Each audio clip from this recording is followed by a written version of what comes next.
Now, DemocracyNow.org, The War and Peace Report. I'm Amy Goodman. The death toll across Israel and Gaza has topped 1,300 as the bloody conflict stretches into its third day.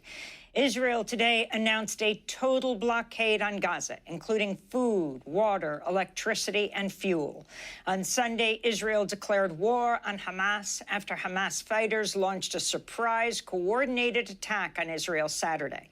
Among the targets was a music festival where Hamas gunmen killed some 260, mainly young people. Israel responded by pounding the Gaza Strip with airstrikes, which hit housing blocks, tunnels, and a mosque. Over 800 people have been killed in Israel, over 500 in Gaza. Thousands more have been injured on both sides of the separation barrier. Hamas says it's taken over 100 hostages, including civilians and Israeli army officers. Israeli Prime Minister has told Gazans to leave, though it's unclear where they'd be able to go, vowing to all but decimate the besieged territory. All of the places where Hamas are deployed, hiding and operating in that wicked city, we will turn it into an island of ruins. I am telling Gaza's people to leave those places now because we will take action everywhere. Over 120,000 people in Gaza have already been displaced from the Israeli attacks. 65-year-old Sabar Abu Hilal, who lost his home in an airstrike, says he refused to be uprooted.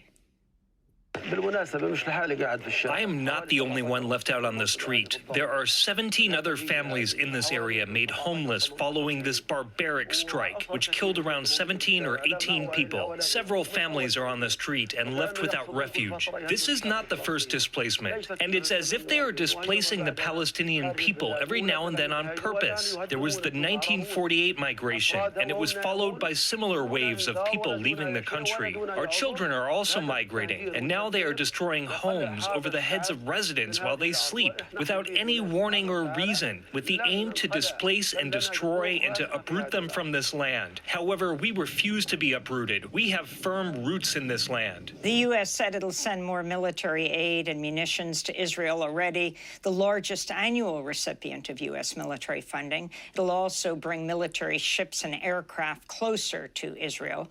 The UN Special Rapporteur on the occupied Palestinian territories blasted what she called the selective outrage of many Western nations following the conflict's outbreak as they failed to recognize the ongoing violence against Palestinians, she said. Francesca Albanese said, quote, human rights organizations have said it all along that continuing to oppress a population with total impunity would lead to a catastrophe, and this is what's happening. The responsibility is also on the international community, which has one opportunity now to be wise and be even-handed, she said. Meanwhile, the Wall Street Journal's reporting Iran helped plan Hamas's attack on Israel. U.S. Secretary of State Antony Blinken says he's not seen any evidence to substantiate that claim. Solidarity protests with Gaza took place around the world over the weekend, including here in New York City's Times Square. The whole reason I'm yelling is because the powers that be in New York City and New York State don't want this rally to happen.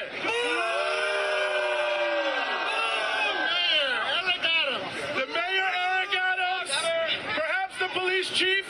We've seen that the governor has denounced this rally, but they don't want us to have any amplified sound because they don't want us to be heard by the people of New York, because they don't want people to know that Palestinians are right to stand up against occupation, apartheid. Resistance is not terrorism.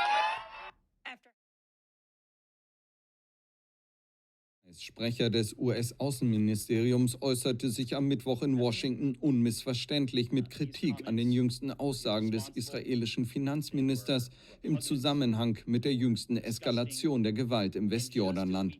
Demnach kritisieren die USA den Aufruf des israelischen Finanzministers, ein palästinensisches Dorf auszuradieren. Die Äußerungen seien unverantwortlich, widerwärtig und ein Aufruf zur Gewalt, sagte Ned Price in Washington. Ministerpräsident Benjamin Netanjahus müsse sich davon öffentlich distanzieren. Der israelische Finanzminister Bezalel Smotrich ist ein Ultranationalist in Netanjahus rechter Koalition. Er hatte zuvor zu einem Siedlerangriff auf das palästinensische Dorf Huwara gesagt: Ich denke, dass Huwara ausradiert werden muss. Das müsse aber der Staat Israel tun und nicht einzelne Menschen.